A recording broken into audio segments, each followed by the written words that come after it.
The first European to explore what would become Michigan was in 1620.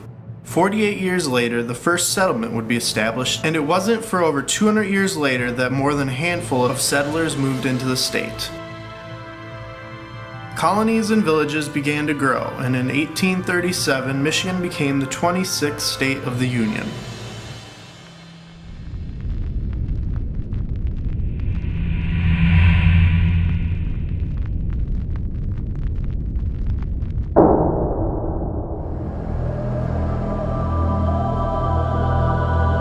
The sad fact of life is that it eventually comes to an end. We get old and we die. And back then, the mortality rate was much higher. Lives were shorter. Families would have more than 5 children, fully expecting to lose some along the way. Because of this came the need for cemeteries. Each settlement had its own, and even earlier than that were the Native American tribes. The village of Mouth was no exception. Over the years, it was known as Stump, Ferrysville, and White Haven. Located at the mouth of the White River, the government established the White River Post Office in 1854. 4 years before that were the first recorded deaths, and it was noted that graves were in the area prior to that. 76 marked graves, not including the remnants of older wooden crosses. Sitting atop a hill not far from the river, the burial area was eventually designated as Mouth Cemetery. Many of the area's pioneers are buried there, including the first lighthouse keeper of White Lake, and that of an Ottawa woman by the name of, and forgive me if I butcher this, Quismoqua. She was born in 1787 and died in 1897. Remember what I said about short lifespans? Well, not this woman. She lived to be 110 years old. Eventually, as the lumber industry in the region died, so did Mouth. The area quickly returned to forests and the cemetery began to be overgrown. Our first visit to Mouth Cemetery was in the daytime, just to get the lay of the land. Looking around, you can quickly see why this place has gotten its reputation. It's straight out of a horror movie. Mossy, broken, and faded graves scattered about, imprisoned on all sides by a metal fence, and right smack in the middle of the cemetery is this. A large wooden cross, perhaps a remnant to the earlier forgotten Native Americans buried here. Tied to the top was a little cloth bag along with a feather. It's like a little baggie of something and a feather, and I'm not fucking with that.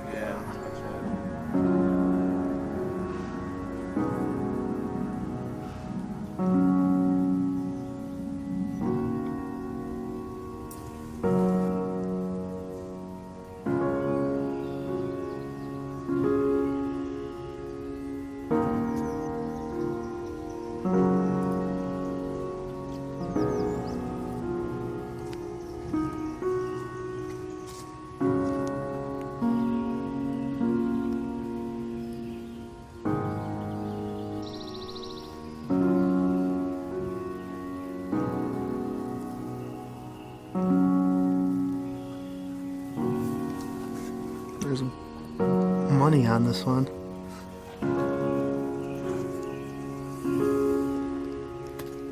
That says 1866, 19 years old.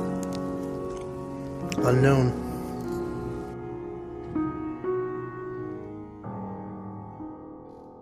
South of the cemetery are some old abandoned looking buildings. Being that urban exploration is our primary focus, we naturally had to take a peek.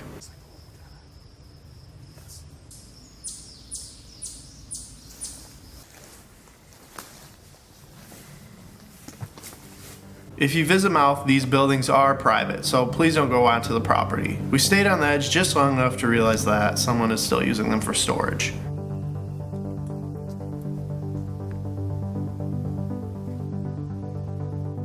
With that, we had seen the entire grounds and left, planning to return soon at night. But first, let's return to the history. This is where things began to get strange.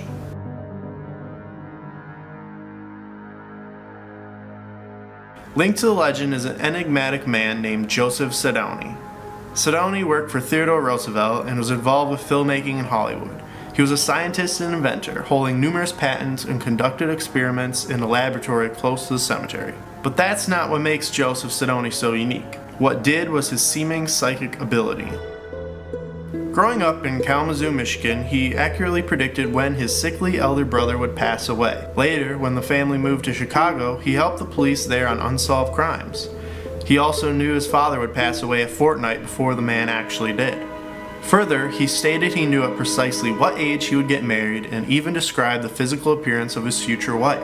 Sidoni taught that such intuition was available in all humans, and he had many famous visitors from around the world at his house in Montague, or the Valley of the Pines, as he called it. In his memory, a chair was erected in Mouth Cemetery, and this is where the horror stories begin.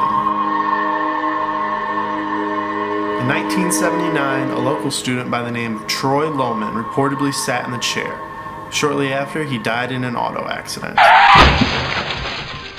Legend says that should anyone else find the chair and sit in it, they will die soon thereafter as well. Fortunately, the chair has disappeared from the cemetery, but that doesn't mean the hauntings are any less frequent. As with all good ghost stories, it is legend that Mouth sits atop an older Indian burial ground. Visitors to the cemetery report abundant paranormal activity. Naturally, this is a very creepy cemetery and it has all the classic criteria. We have the Native American burial ground? Check. Old, decrepit, and forgotten graves? Check. And a mysterious figure dabbling in the unknown? Check. All the right ingredients for a haunted place. But is it all too convenient? Could everything just add up to people scaring themselves? That is what we want to find out as we head back to Mouth Cemetery.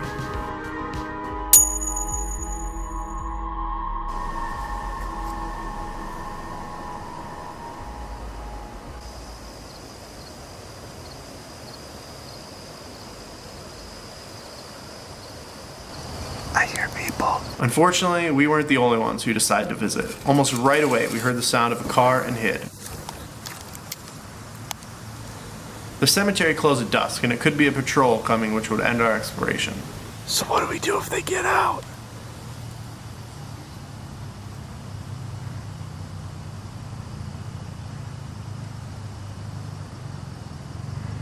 There's 2 cars.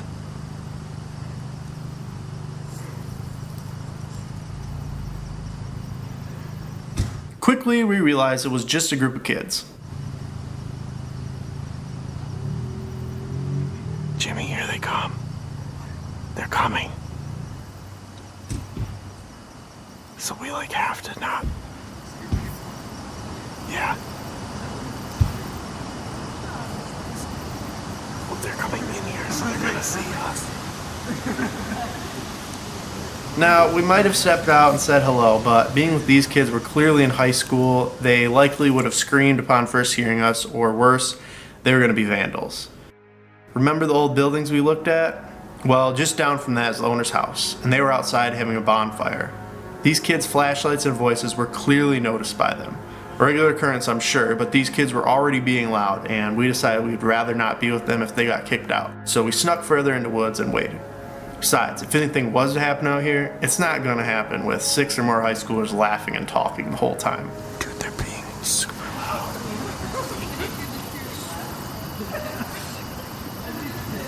Finally, they left, and we made our way back.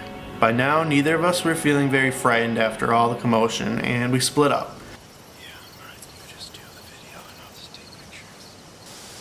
It wasn't decided upon, it just happened. Jimmy with the night vision camera around the cemetery to record graves, and I stayed around the cross for some pickup shots and longer exposure shots. If you haven't heard me juice about the A7S II yet, well, here you go. This baby can practically see in the dark. These shots look like the sun is just setting out here, and in reality, it's black except for one streetlight in the distance. And I was taking one of these photos when suddenly I heard Jimmy shout my name and come running. What? I don't know. Where were? Right over here. Something Like- flew behind me. How close? Like right here. No fucking way. Oh. Okay. So, I was over here. I was filming 2 graves over here. And something came up behind me. It wasn't an animal or anything. A couple ferns were moving right next to me. And I felt this cold chill down my back. And it felt like something was right behind me. I thought it was you.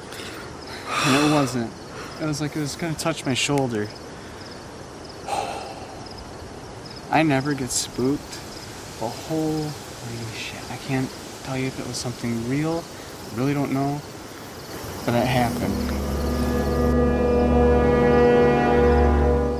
This is the footage from his camera.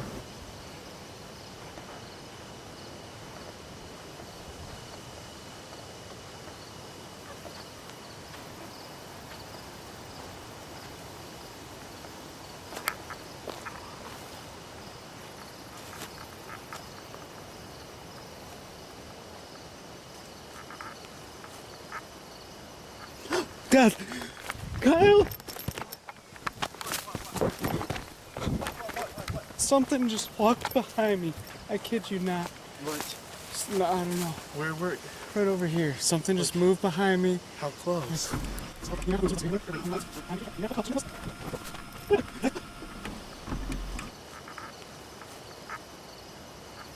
Dad! Kyle! You can clearly hear several fast steps approaching from the left, this being the same time I'm over by the cross. Let's do a frame-by-frame check of the portion where he turns before running.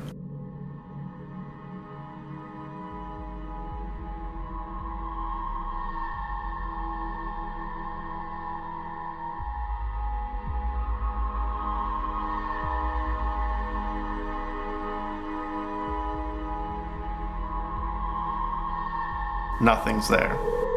Now, I refer to myself as a skeptical believer. I think that 99.9% of the time, what people think are ghosts can easily be explained. But this troubles me.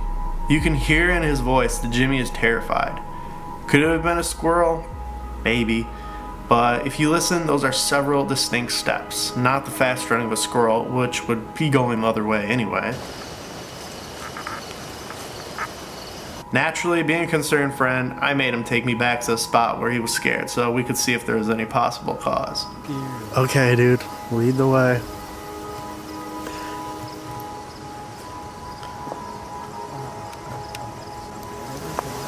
Trying to look for the... And you're positive it wasn't like low on the ground like it was an animal? No. Where was it? Yeah, we gotta... Over here. No. Yeah, no. It was this. Alright, so there's nothing here. There's this tree. This tree right here that I'm filming right now. I was looking at this grave right when I got close to it, like this. I heard these branches move and I didn't bump them. I didn't bump them at all. I was right here, right on the grave. And something just came right up to me.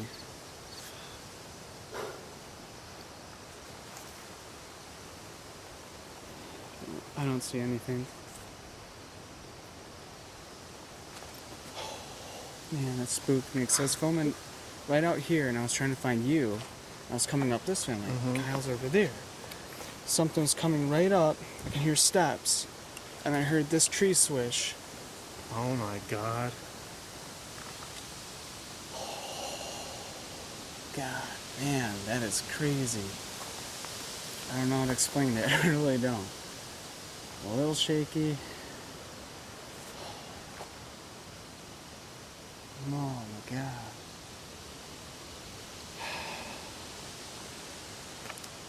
I think I got my spook fest that I was looking for. Yeah, you did, man. Jimmy agreed to quickly finish up the rest of the cemetery before we left, but nothing else happened to note. I studied this footage again and again, trying to think of an explanation or catch a glimpse of something. Dad! Now, the camera's quality isn't top notch. A better quality IR camera is my first goal over on Patreon if you'd care to make a contribution. But regardless, I can't see anything. So going on the few clear frames and the terror in Jimmy's voice, I might have to lean to the paranormal on this one.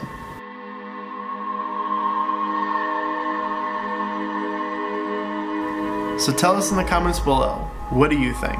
It's approaching Halloween now, and I love a good scary story to tell, so feel free to share any haunted stories from mouth that you might have had as well. Also, keep an eye out for our weekly urban exploration videos, as I have not one, but 2 haunted house explores.